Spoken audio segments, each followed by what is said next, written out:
Hi, a very good day to the honorable judges, respected teachers, and to all my esteemed audience. I'm Datin Khadijah, daughter of this passing. I'm 11 years old. I'm from SK Datin Khadijah, Kolaka Sapera. My school code is ABB 4087. Today, I want to share with you one of the interesting storybook that I've read. The title of the book is A Greedy King. It's written by Sophia Wong. It contains 30 pages with colorful illustration on each page. I found this book in my school library during a class in English Neelam session several weeks ago. The storyline of this book has attracted me to continue reading it until the end. I love its colorful pages too. I enjoy reading storybooks that make me feel eager to know what happened in the end of the story. In A Greedy King by Sophia Wong, young readers are treated to a delightful story filled with valuable lessons about kindness, generosity, and the true meaning of wealth. This charming picture book takes us on a journey to a kingdom which was a rich state because there was abundance of natural resources in the country, but unluckily the king was greedy and selfish. The story revolves around the king, a ruler who measures his wealth by the size of his treasure hoard rather than the well-being of his people.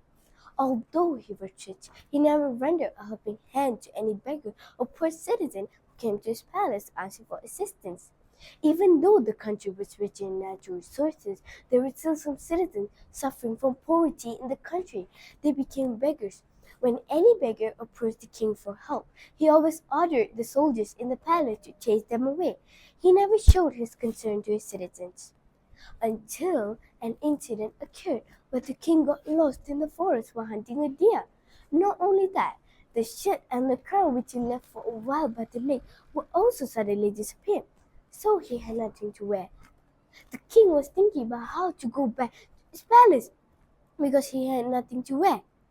Finally, he decided to strip off the deerskin and wore it. As the king was in such a funny attire, he cannot enter his own palace because they could not recognize him. No matter how the king explained to them that he was actually the king of country, the soldiers still did not believe him. The king could not do anything but to lead a ragged life. He had to move from one place to another as he had no proper place to stay. In order to fill up his stomach, he was forced to find a job so that he would not be starving. At last, he was lucky to find a job as a worker in a farm. But he was not used to wake up early in the morning because he was a king before. He was pampered since he was a little prince.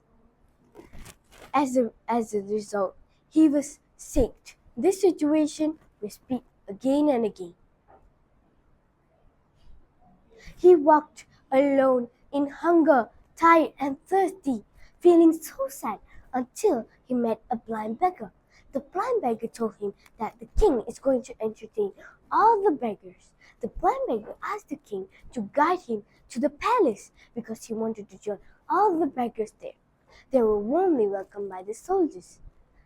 Therefore, the king met a young man wearing his lost clothes, taking a meal together with the beggars happily. They shared the food and laughed together.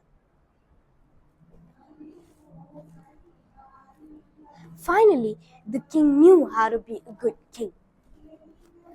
The young man stood up and let the king sit on the throne. He gave the clothes to the king, and then he left. The king felt grateful and he became a good king. Dear audience, A Greedy King has inspired me as a child to make a positive difference in the world around me. It will be able to cultivate empathy and compassion among the readers. The value I got from this story in this book is if we want to be respected, we must first respect the others.